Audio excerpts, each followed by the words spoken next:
الرحمن الرحیم 21ویں تراویح کل کی بقیہ کی صورت رہ گئی ہے.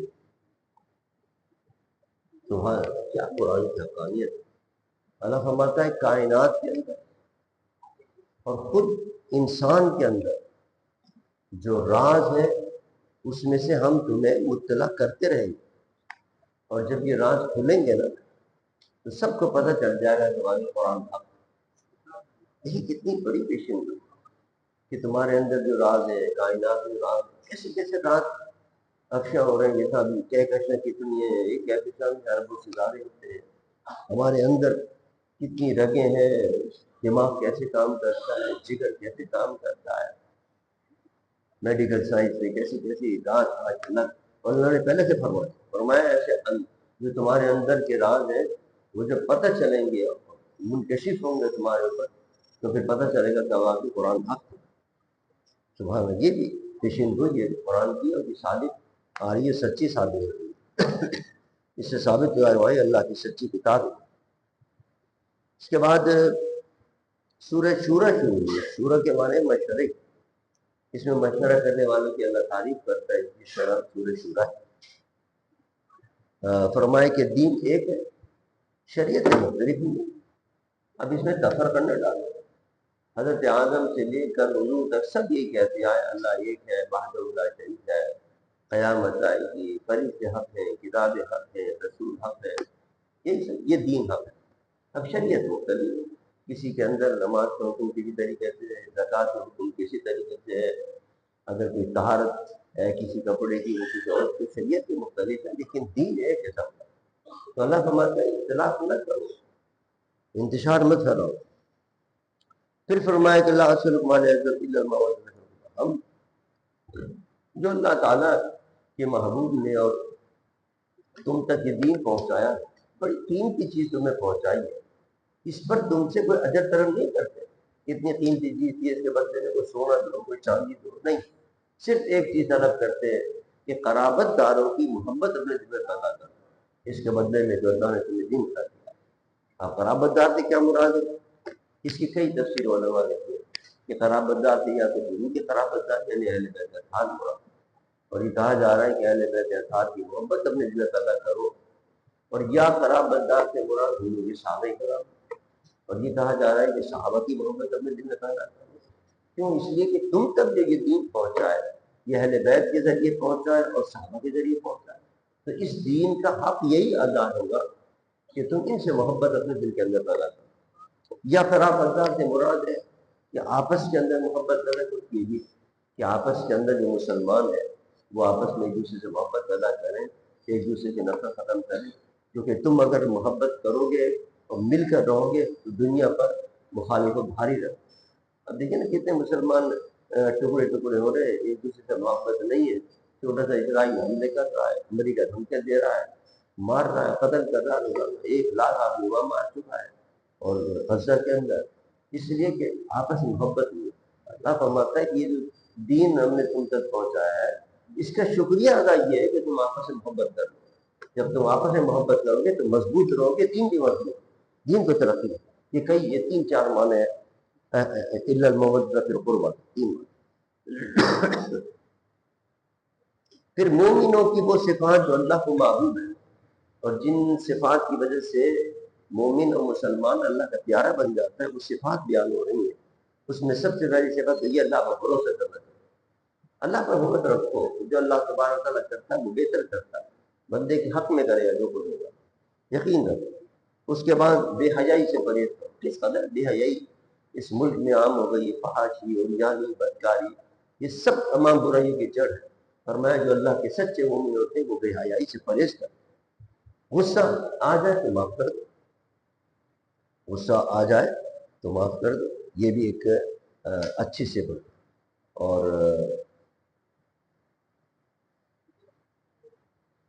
اس کے بعد فرمایا کہ رب کی فرما برداری کرو، نماز کی پابندی کرو، اور جو مشورہ کرتے ہیں اللہ کے نام میں خرچ کرتے ہیں.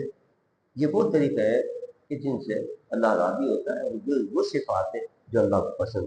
اسی طرح کسی نے تم پر ظلم کیا تو برائی کا بدلہ برائی سے دیا جا سکتا ہے.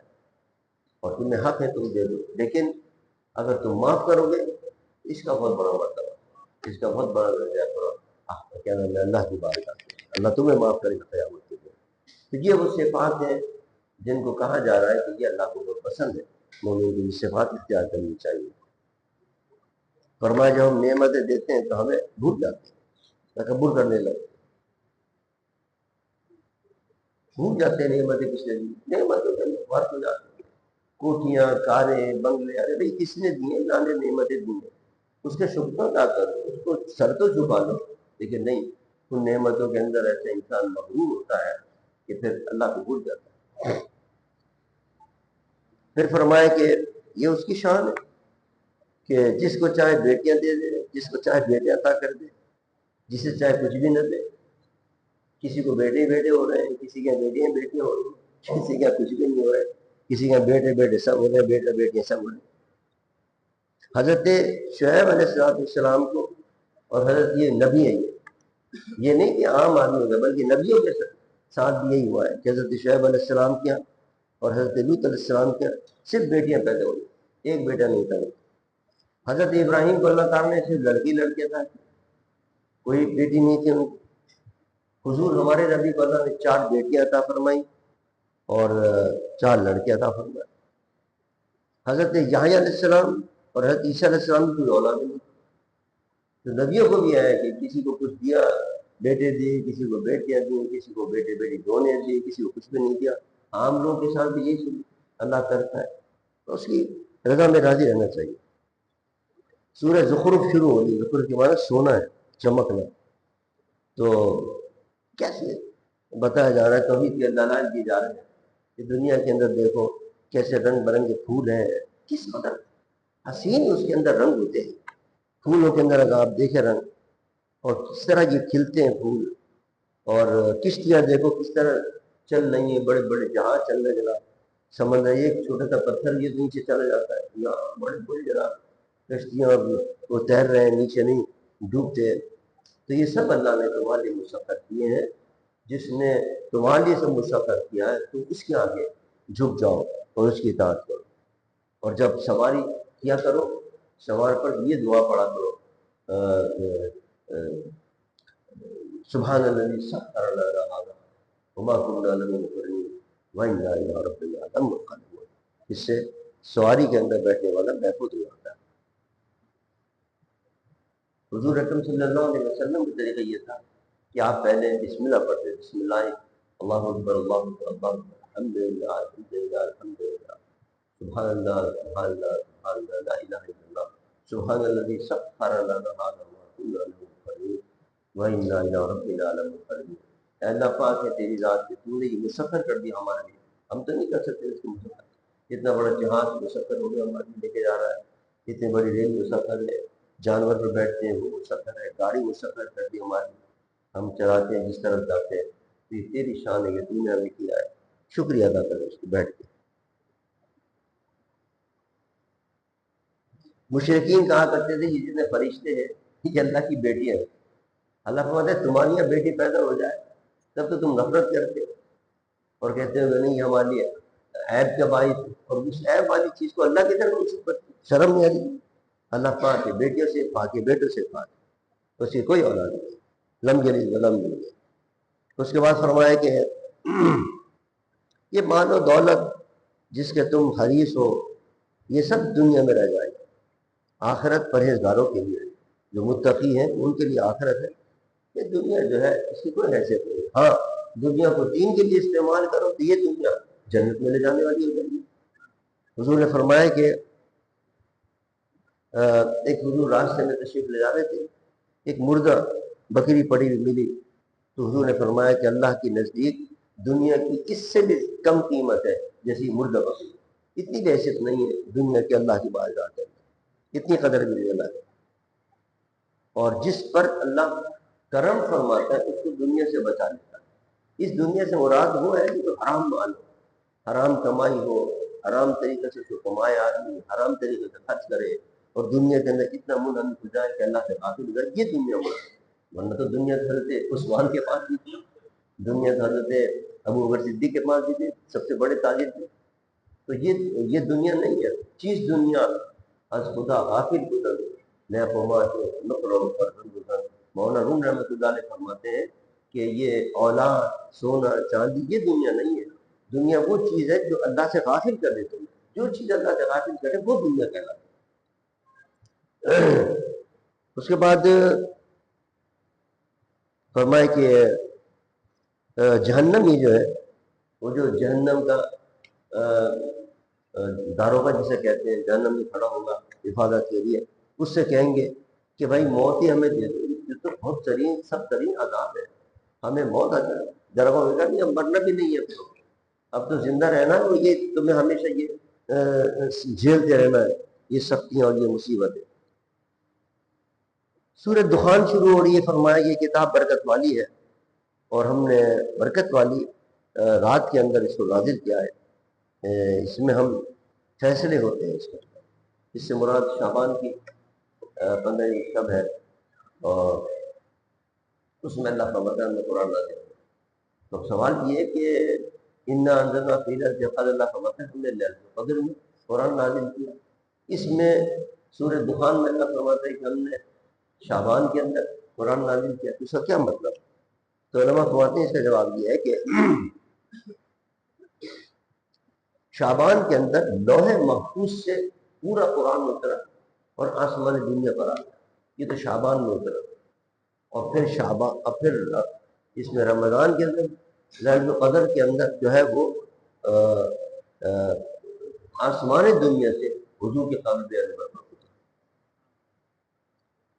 یہ لیلۃ القدر میں. لہٰذا دونوں آیتیں کا کہنا کہ اللہ کو مت نازل کیا قرآن میں وہ صحیح. شعبان میں بھی نازل ہوا اور لیلۃ القدر رمضان میں بھی نازل ہوا. لیلۃ القدر اس میں شعبان کی رات میں اللہ فرماتا ہے کیا ہوتا ہے؟ اس میں فیصلے ہوتے ہیں. یعنی کیا مطلب؟ جس طرح بجٹ تیار ہوتا ہے، آپ لوگ بھی اپنا بجٹ تیار کرتے ہیں کہ آئندہ سال کیا کرنا ہے، کس طرح خرچ کرنا ہے، کہاں دینا ہے، کہاں لینا ہے. تو اسی طرح بجٹ تیار ہوتا ہے اس رات کو، شعبان کی رات کو، شب برات جسے کہتے ہیں، اس کے اندر کہ فلاں آدمی زندہ رہے گا، نہیں رہے گا، مرے گا، کتنا اس کو رزق ملے گا، کتنی روزی ملے گی، کہاں خرچ کرے گا. یہ سارا بجٹ کیا ہے اس رات تیار. یہی وجہ ہے کہ میرے آقا کون زندہ رہے گا، کس کی شادی ہوگی، سب کچھ دن طے ہوتا ہے. اسی لیے حضور نے فرمایا کہ مجھے اچھا لگتا ہے کہ میری اجل کا فیصلہ ہو رہا اور میں روزے سے، اس لیے دوسرے دن روزہ رکھا کرتے تھے کہ تاکہ اللہ کرم کرے. جہنمیوں کے لیے فرمایا جا رہا ہے کہ جہنمیوں کو تھوڑ ایک کیا نام ہے جھاڑی ہے، کڑی جھاڑی کانٹے دار ہوتی ہے. جب جہنمیوں کو بھوک لگے گی تو وہ کڑی کی جھاڑی جو ہے دھوڑ جسے کہتے ہیں وہ دیا گیا کھانے کے لیے. اس کو کھائیں گے تو سارا چھلنی ہو جائے گا پورا، کیا نام ہے گلا اور کیا نام ہے تمام اس کا میدا وغیرہ. پھر پیاس لگی، اس کے کھانے کے بعد پیاس زیادہ لگی. جب پیاس لگی تو گرم پانی دیا جائے گا جس سے اور ان کا جسم جو ہے وہ جلے گا اور اس کو نقصان ہوگا. تو یہ عذاب ان لوگوں کو دیا جا رہا ہے.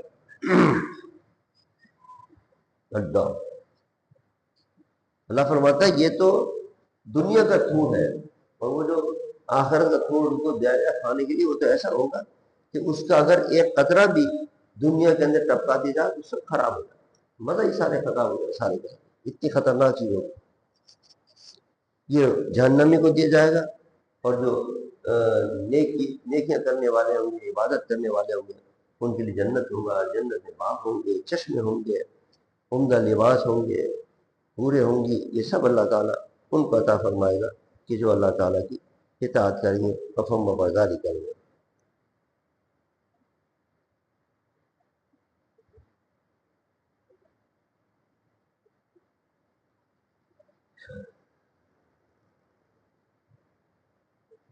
اللهم صل على سيدنا ومولانا محمد وعلى آل سيدنا مولانا محمد بعدد كل ذرة بعدد يا رب بالمصطفى بلغ مقاصدنا واغفر لنا ما مضى وسهل يا إلهي كل صعب بحرمة سيدنا البراء. ربنا تقبل منا إنك أنت السميع العليم وعلينا إنك أنت التواب الرحيم. جتنی تاخراتیں ہیں اس میں کسی نے بھی شب قدر ہو سکتی ہے. آج بھی 21ویں تاریخ ہے، ہو سکتا ہے آج ہی شب قدر ہو. اللہ ہمیں شب قدر کی برکتیں عطا فرما، جس رات میں بھی شب قدر ہو اس میں ہمیں عبادت کی توفیق عطا فرما، اور شب قدر کی فضیلت سے ہمیں سرفراز فرما۔ شب قدر کے اندر فرشتوں کے بڑی کثرت کے ساتھ، اور زمین ان سے تنگ پڑ جاتی ہے، اتنی کثیر تعداد میں تب زمین تنگ پڑ جاتی ہے، اور حضرت جبرائیل امین اس سے مسافہ کرتے ہیں جو شب قدر کے اندر عبادت کر رہا ہوتا ہے۔ اللہ ہمیں بھی عبادت کی توفیق عطا فرما شب قدر کے اندر، اور حضرت جبرائیل سے مسافر کی شہادت عطا فرما، اور اپنی خاص رحمت کی نگاہ ہم پر فرما، اور ہماری عبادتوں کو قبول فرما۔ وصلی اللہ ملائکۃ یصلون علی النبی یا ایھا الذین آمنوا صلوا علیہ وسلموا تسلیما۔ اللهم صل علی سیدنا محمد وعلی آل سیدنا محمد۔ سبحان ربک رب العزۃ عما یصفون وسلام علی المرسلین والحمد للہ۔